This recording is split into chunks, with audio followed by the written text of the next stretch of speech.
listening to the Roman Catholic priest you are, with Father Andrew. Strong in the Force, this podcast is. Do or do not. There is no try. My name is Father Andrew, and I am a Roman Catholic priest. After growing up on a ranch in northeast Wyoming, I went to college to be a software engineer, but God had other plans for me. He called me into seminary, and after studying theology and growing in my spiritual life for 6 years, I was ordained a priest for the Diocese of Cheyenne in May of 2016. I am the Roman Catholic priest. Hey everybody, welcome back to the Roman Catholic priest. I'm back here with Maria. Hi. Hi. We kind of just wanted to, I'm sure you heard the introduction, so this is going to be kind of a fun, hopefully fun edition of the podcast where we're going to talk about what makes us unique. And some of our hobbies and interests and how we use those to glorify God. Absolutely. So St. Catherine of Siena said, "Be who you were created to be and you will set the world on fire." And so that's kind of the essence of what I wanted to talk about today, because I think that there's a lot of things that we do as humans that it's just awesome. And it's cool things that we get to do that glorify God, but aren't necessarily in the ways that you would expect it to be. So things like, by the very nature of God becoming man, the incarnation, God himself said that humanity is not the flesh, is not evil, that we are glorified in our bodies. Our bodies are part of what makes us human, and they shouldn't be seen as bad or evil. And so the things that we do in this human life that aren't necessarily explicitly religious are not bad in and of themselves. And so that's kind of what we're going to talk about today. And I think it's we've got some pretty cool examples of how that is lived out in the lives of some people, some priests, some nuns, and ourselves. And hopefully you guys can take some of this to heart and live out your passions for the glory of God. So, first one on the list that I want to talk about, because I thought it was really awesome, is a priest in the Diocese of Little Rock, Arkansas, Father Stephen Gadberry. He has made news recently because he was on American Ninja Warrior. In fact, the season premiere aired at the end of May, and he was in that premiere. So I watched that premiere episode.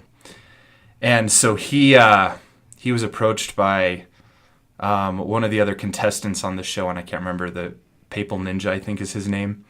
He was approached by him to apply for American Ninja Warrior, and Father Stephen applied and competed in this. He nicknames himself Father Flex, which is kind of funny. So he talks about the fact that he likes to work out, he does CrossFit, and he was able to do this, compete on American Ninja Warrior, which is something that you would just not ever expect a priest to do.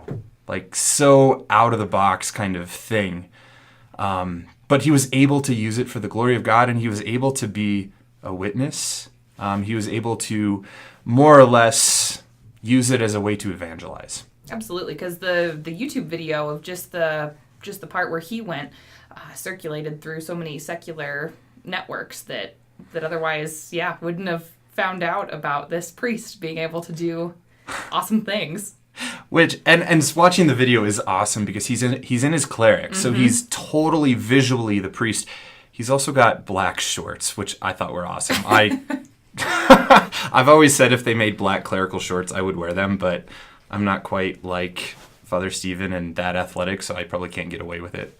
But he wears clerics, and I'm not going to spoil how well or not he did, so go watch the premiere. But it was a really cool thing to watch.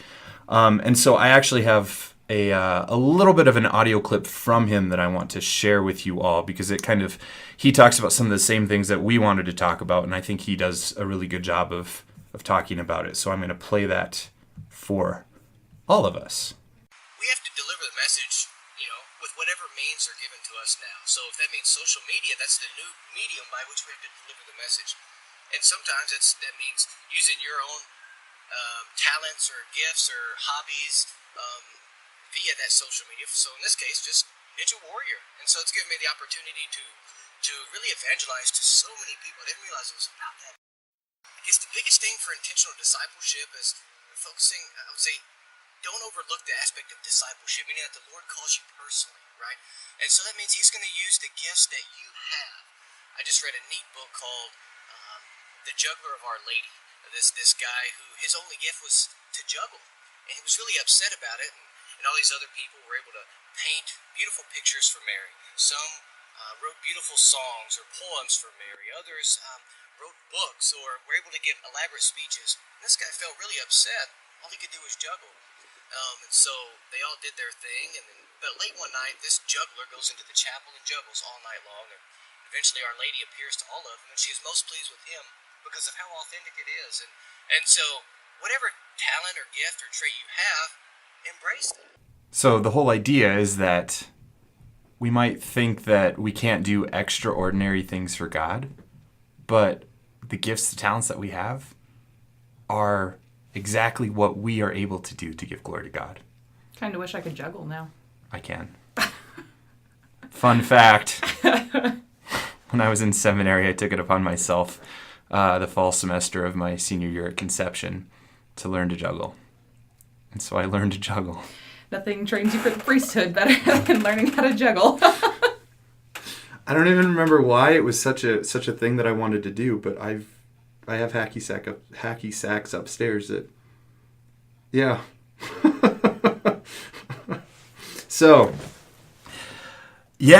But that whole idea that who we are and our uniqueness is exactly what we have to embrace, because that's how God made us. And so our hobbies, our gifts, our talents, whatever they might be, even if they're not majestic and at least in our perception, they're not majestic or huge or, I can't paint like Bob Ross. I might paint a little bit, but, I can't paint the Mona Lisa. Mm-hmm. And yet what I can do is be who I'm created to be. And that is in itself giving glory to God. And what I love about what Father Stephen did was he gave a awesome witness to the priesthood, but also to the humanity behind the priesthood. That often I run into people who just assume that I spend all day in the chapel praying constantly. And sometimes I wish I could do that, or I should do that. But I'm also human. Priests are human. Priests have hobbies, gifts, talents. And we are just as fun and random and geeky and nerdy as everybody else out there. And that goes for everyone out there.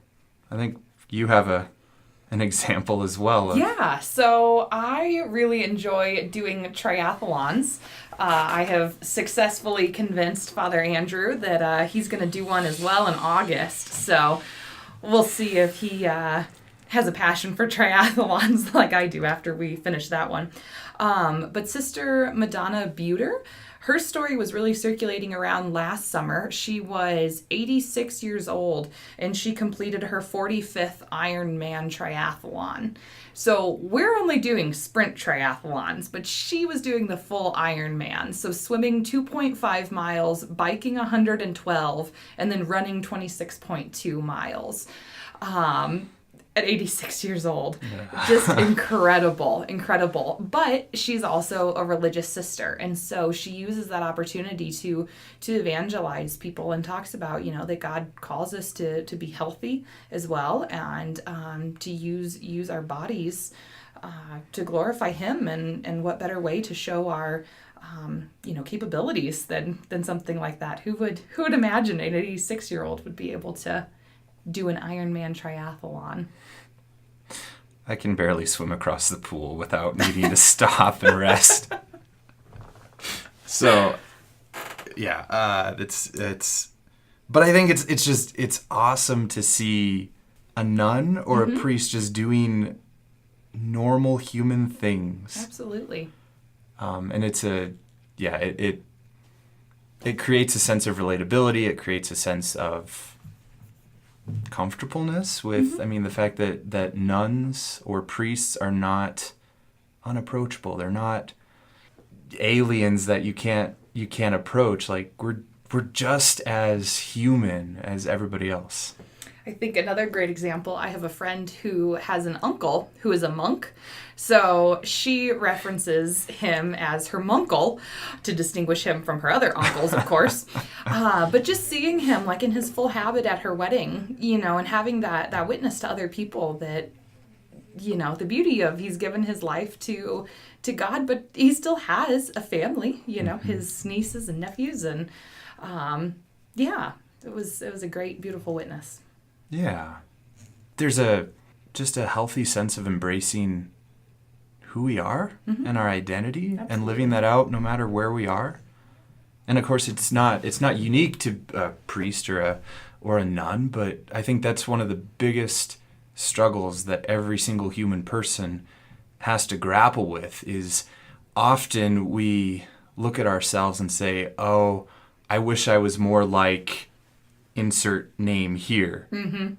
I wish I was more like the celebrity, I wish I was more like Thor or Spider-Man, or, I wish I could do these amazing things, or my gifts I need to hide because they don't match what I think I should be."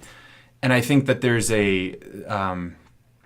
almost a rejection of self that happens. And I think a lot of this is just a result of we've been rejected. We've experienced bullying, or we've experienced someone who's, criticized our own talents at some point in our life. And so there's a fear of just embracing how God created me because I might be rejected, or people might laugh at me, or, and so then there's a facade that ends up going up. And really, the way to glorify God is to be who God created you to be. One of the quotes that Father Bryce Lundgren likes to say, as we were going through seminary together, he kind of adopted the mantra of the priest God calls you to be is the man he created you to be. And I think that quote can be changed a little bit to say the saint that God calls you to be is the man or woman he created you to be. That he created each of us unique, and that's the man or woman that we're called to be. And it's beautiful, whether it's in the priesthood, the consecrated life, the single life, married life. Like, it's awesome. Yeah. So how do you live that out, Maria? Well, I already talked about my love of triathalons. But I think for me, just keeping in mind that, whatever my hobbies may be, obviously my vocation is to married life. But, things like thinking back when I was in high school, I got really into karate and traveled quite a bit to compete with that. And, just being able to do that and grow in self-discipline. And that was it was a great experience. But then remembering that even though I'm traveling and going to these tournaments, we still made it to Mass on Sunday. And so being able to tie in that it's not one or the other. It really is a both, that you can be a spiritual person and still have hobbies and be able to participate in them. Yeah. Throw out a few other examples. Yeah. In our diocese, at least. Absolutely. We've got some good good ones. This is kind of fun. So just last weekend, I think. Yep. Father Bill Hill successfully completed a 100-mile race. On foot, not on bike. Right.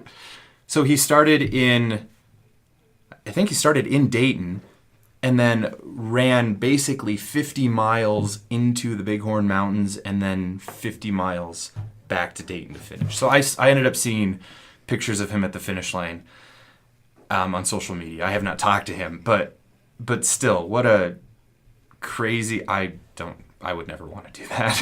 Kudos to you, Father Bill. Glad it's you, not me. Yes. Another good friend of mine, Father Brian Hess, I just saw him.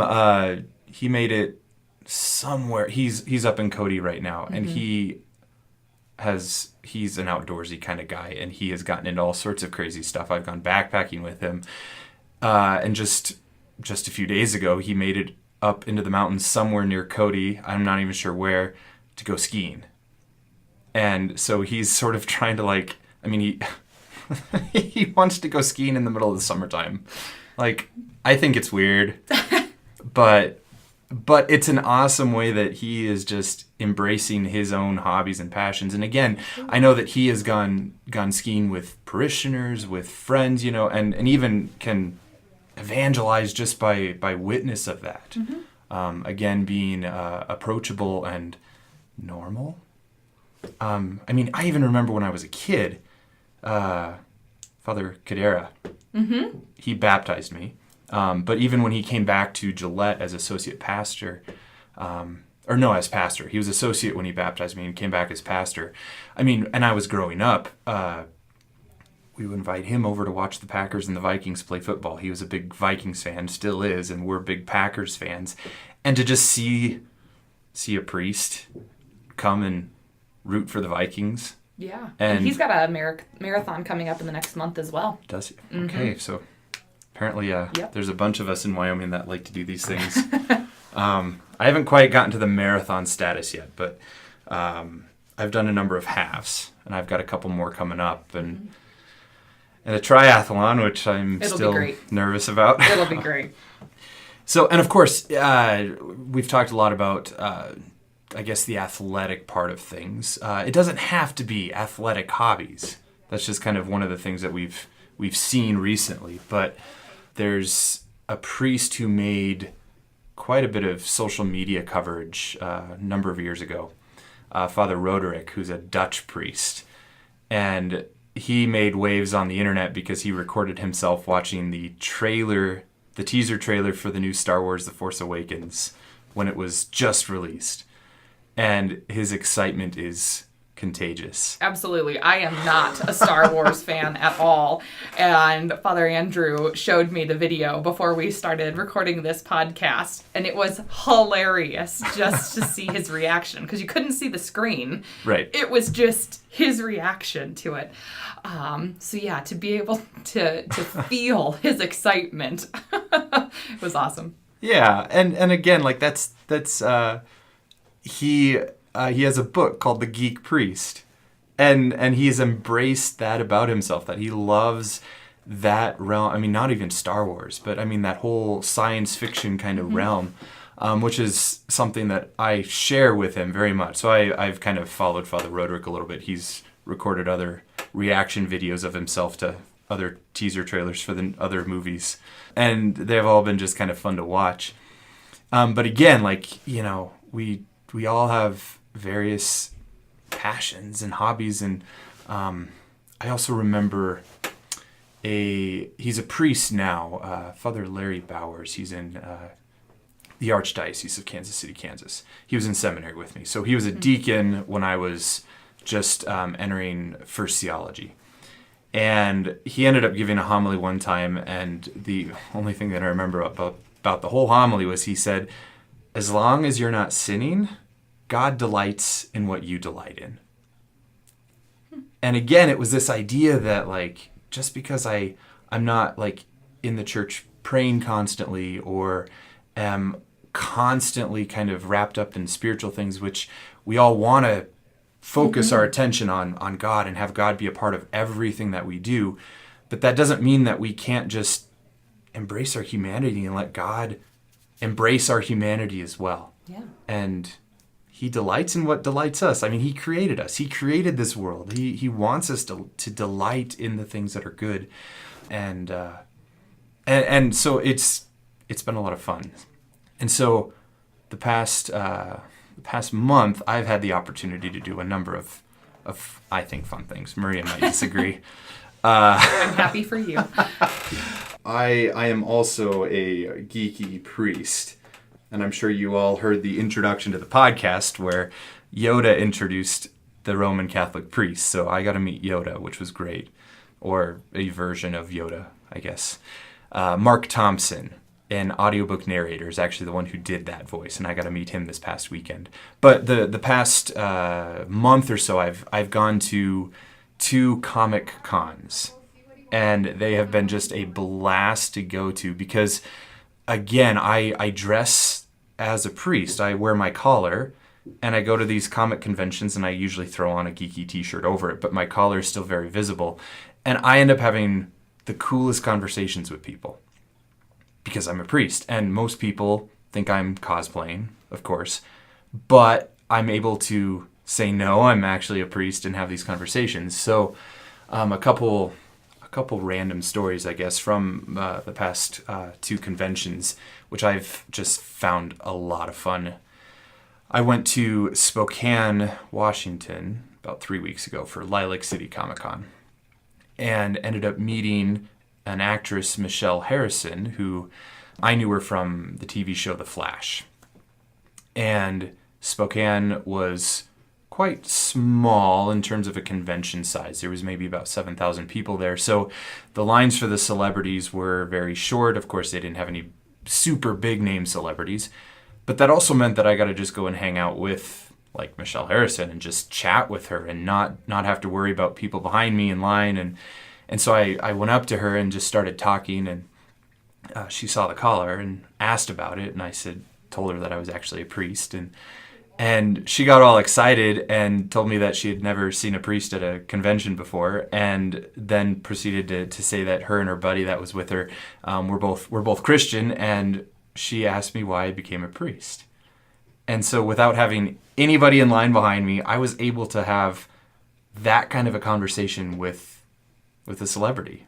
Like I got to explain my vocation story in about 5 minutes. I mean, not a huge amount of time, but it was awesome because usually with those kind of things, you get their autograph and you go on to the next thing, you know. But to have that deeper conversation with her was a lot of fun, and she was so great. She was very excited and happy, and you know, and every other celebrity that I've met has more or less a similar reaction. I've never had anybody just like reject me because I'm a priest. They think it's cool that I'm there. Like Father Stephen, who is able to evangelize through American Ninja Warrior, I am able to witness and evangelize by being present at Comic Cons. Mm-hmm. And I look around and I think, these are my people. Like, I love it. It's great. I'm such a geek in general. It's pretty fantastic. And then last weekend, I was able to go to Denver Comic Con and was able to take the whole weekend and go there. And of course, I was in my collar for the whole weekend again as well. And again, like every celebrity that I met, from my favorite authors to the big name celebrities, I got to meet David Tennant, who, for those of you who don't know, and most people don't know, he was one of the doctors on Doctor Who, so that's probably one of his biggest roles. But he's a British actor. He plays in a lot of various other things. He was in Harry Potter and the Goblet of Fire. He was in a show called Broadchurch. He's very, very popular. So his line was huge. And so I jumped in line and just knew that I was going to wait there for quite some time. And so I was kind of resigned to that fact. And so I'm waiting in line, and there's this mom and her daughter behind me in line, and I kind of hear them talking, and I'm not really paying attention. And finally I hear the mom say, "Just ask him." And so I kind of turned around, and so they looked at me and they said, Are you really a priest? And I said, "Yeah, I am." And got to start to have that conversation. And the mom was so funny because she looks at her daughter and she says, "See, priests do come to these kind of things." And I had this awesome encounter with them and got to stand in line with them. And the mom is actually an RCIA director for a parish in the Diocese of Las Cruces, New Mexico. Oh, nice. And her daughter were up there. I think it was her daughter's birthday present to go to Denver Comic Con. But, you know, so her daughter was like a huge Doctor Who fan. And so I'm like able to talk to her about Doctor Who and my favorite doctor and have this cool random conversation about Doctor Who. Mm-hmm. And yet show her that, like, I'm a priest and I like Doctor Who, and I'm a priest and I totally am geeking out about the fact that I'm about to meet David Tennant.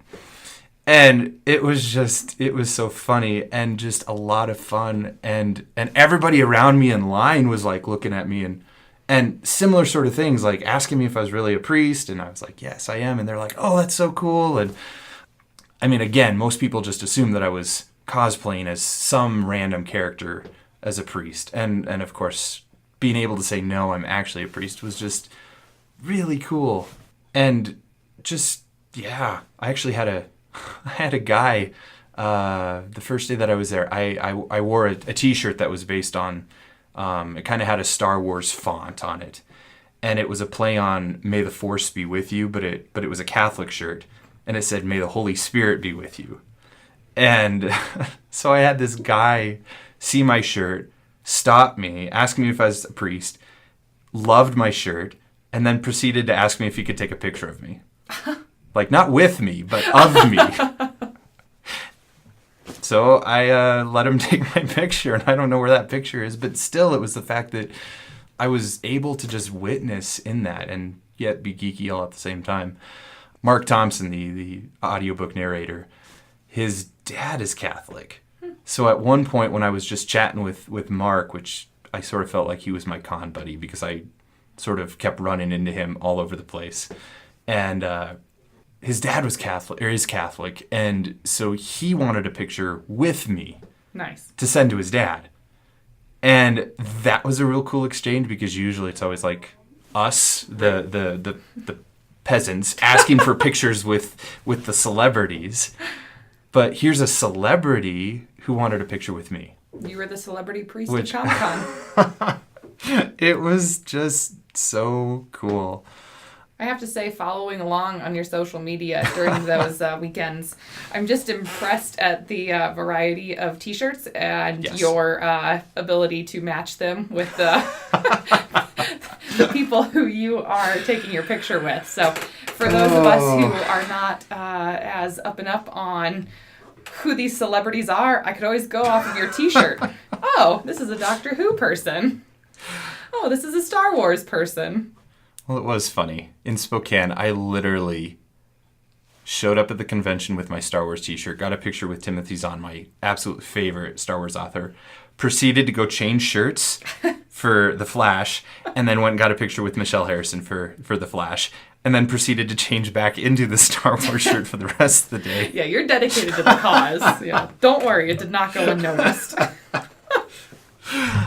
Denver was a little bit more. I had the Star Wars Catholic shirt, and then I had a Doctor Who shirt, and then I had a Pokemon shirt. I did see that. Mm-hmm. Which also leads to another awesome thing that Maria and her husband and myself like to get into is I play Pokemon Go. We play Pokemon Go. Absolutely. And that's been also a real cool way to, again, embrace my geekiness, whatever you want to say, and yet evangelize. I've had some pretty awesome encounters with just people in Cheyenne who play Pokemon Go who are fallen away Catholics, who maybe just know of the Catholic Church, but sort of know what the media tells them about the Catholic Church. And I'm able to speak into that and say, no, like that's not actually what we teach and what we believe. And I can speak into that. And like all the people in Cheyenne who play Pokemon Go, some of them are parishioners. Mm-hmm. And it's been awesome because some of them I've seen them at Mass or I've seen them like during the day at the park, and they'll ask me like, do you have Mass tonight? And I'm like, yeah. And I see them back at Mass, or I know this one mom and her son actually they're Catholic, and they were looking for a new home, church. They're new to Cheyenne, and I played Pokemon Go with her son, and her son really wanted to go to the cathedral. So that's been a lot of fun and really cool. And you'd be amazed how many people know that I play, because there's a Pokemon Go gym with the GPS location right outside the church. And I've had random comments of like, oh yeah, Father Andrew's probably got that gym. And I'm like, yeah, probably. Because he's not competitive at all. No. He is a higher level than both Tyler and I are. But since you guys started playing with me, you guys have jumped a lot in levels. It's true. You're carrying us through. So it's been a lot of fun to do that too, to just go to the park, and I see all sorts of people at the park, parishioners, non-parishioners, and again, a way to just witness and show the humanity of myself and the fact that I'm a priest. I think it's always awesome when we're out there and you can tell that they're clearly parishioners and they're trying to figure out if it's you because you're wearing not your clerics. Yes. And they're just not sure if that's you. Yeah. Well, and that's funny because again, it's like people have this idea of what a priest does all day, and St. Mary's School had a vocation day. They had St. Mary's promotion week, and like one of those days they focused on vocations, and so they had the priests from the cathedral come and go to different classrooms and kind of do a Q&A with the kids. Mm-hmm. And so I went over there, and the most common question that I got from these school kids were, "Do you have normal clothes?" No, I only have geeky t-shirts. Well, okay, so that's fair. I probably don't have normal clothes. But the whole idea that they've never seen me outside of clerics. Right. And I'm normal too. Like if I go to the park for a run or to play Pokemon Go or to go for a walk, I'm often in shorts and a t-shirt because I like to do that. But that doesn't negate my priesthood. That's an embracing just my humanity, and I'm and I'm out there, and and then I had plenty of other questions from the kids, like, which Harry Potter book is your favorite, and like and so it was cool to have those kind of questions because again, it's like just revealing that I'm just as normal as they are, and that can spark the idea or the road of vocation, because if you look at the priesthood as this unapproachable sort of vocation, how many young guys are really gonna do that if they don't know how they can relate to that, right? And so to be a priest and to be human is a great way to relate to the kids. Mm-hmm. I went and read Dr. Seuss to them and wore a crazy Dr. Seuss hat. Nice. I mean, like, and it's just it's a lot of fun, and yet I get to show the kids that I'm just as normal as they are, and it's great, and I mean, and that's all part of even my own vocation story. So like having Father Cadera come over to watch the Packers and the Vikings play football, like showed me as a kid that priests are not unapproachable, are not relatable. They are. Mm-hmm. We are witness that bridge to God, and we have this privileged role in the celebration of the sacraments and the life of the church and bringing people to God, and yet we can do that in our humanity too. Embrace your humanity, embrace your gifts, your talents, your hobbies. Be who you were created to be, and you'll set the world on fire.